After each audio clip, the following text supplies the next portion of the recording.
जमानत याचिका से जुड़ी बड़ी खबर बता दें। आसाराम की जमानत याचिका पर गुजरात सरकार को नोटिस। रेप मामले में उम्र कैद की सजा काट रहा है आसाराम। सुप्रीम कोर्ट ने गुजरात सरकार को नोटिस दिया है। सुप्रीम कोर्ट ने 3 हफ्ते में जवाब मांगा है। सुप्रीम कोर्ट ने आज जेल में बंद आसाराम की याचिका पर गुजरात सरकार से जवाब तलब किया है। इस याचिका में 2013 के दुष्कर्म मामले में निचली अदालत की आजीवन कारावास की सजा को निलंबित करने की मांग की गई है।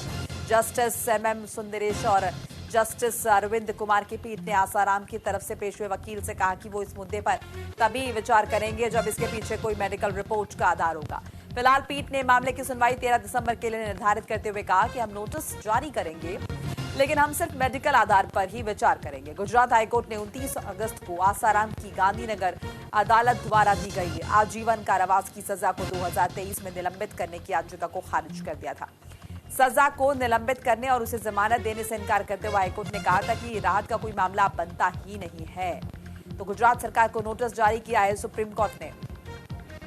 ज्यादा इंफॉर्मेशन के लिए निकुल पटेल हमारे सहयोगी हमारे साथ जुड़ चुके हैं। आसाराम की जमानत याचिका पर सुप्रीम कोर्ट ने नोटिस जारी किया है गुजरात सरकार को। निकुल, क्या लगता है आसाराम को क्या राहत मिल सकती है किसी भी तरह से? क्या अपडेट है आपके पास? जी देखिए, चर्चित रेप केस जो सूरत में हुआ था और उसको लेके आसाराम ने एक याचिका भी जो है वो दाखिल की थी।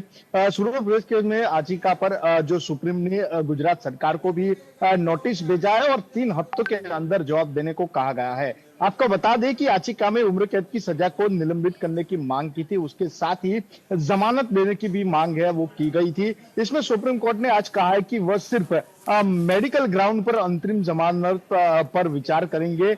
उसके साथ ही गुजरात सरकार को भी इसको लेके जवाब देने को बोला गया है। आपको बता दें कि जो रेपकांड हुआ था उसमें उसको लेके आसाराम को आजीवन कारावास की जो सजा है वो सुनाई गई थी और उसको लेके अभी भी वो सजा काट रहे हैं। उन्होंने वो सजा निलंबित करने की मांग है सुप्रीम कोर्ट के आगे रखी थी और जिसको चलते हुए सुप्रीम कोर्ट ने गुजरात सरकार को एक नोटिस भी दिया है। जी बिल्कुल निकुल, जैसे कि हमने इस बात का जिक्र किया कि अगर मेडिकल आधार पर ही आसाराम को राहत मिल सकती है तो आगे क्या कुछ लगता है आपको इस मामले में हो सकता है? जी देखिए, इसके पहले भी आसाराम ने कई बार कोर्ट के